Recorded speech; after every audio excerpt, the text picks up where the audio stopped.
Hello guys, welcome back our channel. அப்படி இருக்கீங்க? நல்லா நம்புகிறேன். தம்ப்லைன்லேயும் நீங்கள் பார்த்துருப்பீங்க, பார்சல் ஓப்பன் வீடிங்க ஒரு 2 பார்சல் வந்துருக்கு நமக்கு. அதை நீங்கள் வீடியோவில் ஓப்பன் பண்ணி காமிக்க போகிறேன். ஸோ கைஸ், நான் ஆல்ரெடி டிரான்ஸ்மிட்டர் ரிசீவர்னு ஒன்று செஞ்சுட்டு இருந்தேன்.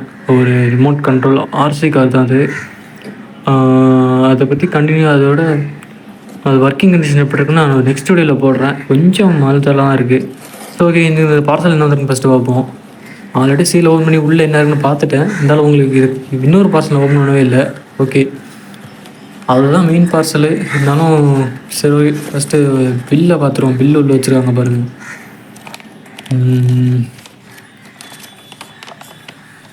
அது இருக்கிறது தான் போட்டிருக்காங்க. சரி, ஓகே, பில்லு தான் தேவையில்ல. பபுள் ட்ராப் பண்ணி பக்காவாக வந்துருக்காங்க பார்சலை. பார்த்தாலே தெரியும் உங்களுக்கு.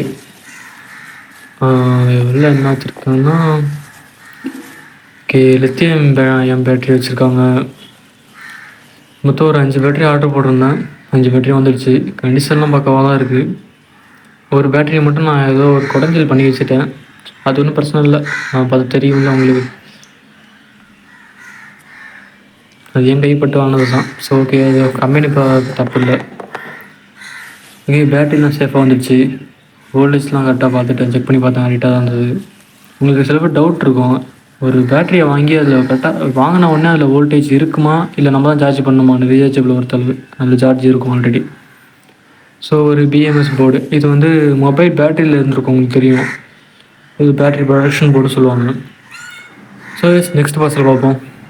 இதுதான் அந்த பார்சல். இந்த பார்சல் நாங்கள் பார்க்க போகிறோம்.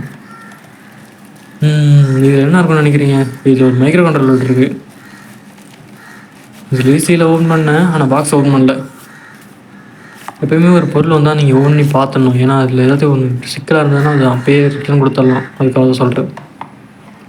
ஓகே, ஓப்பன் பண்ணி உள்ளே பார்க்கலாம். என்னமோ கவர் மாதிரி வச்சுருக்காங்க.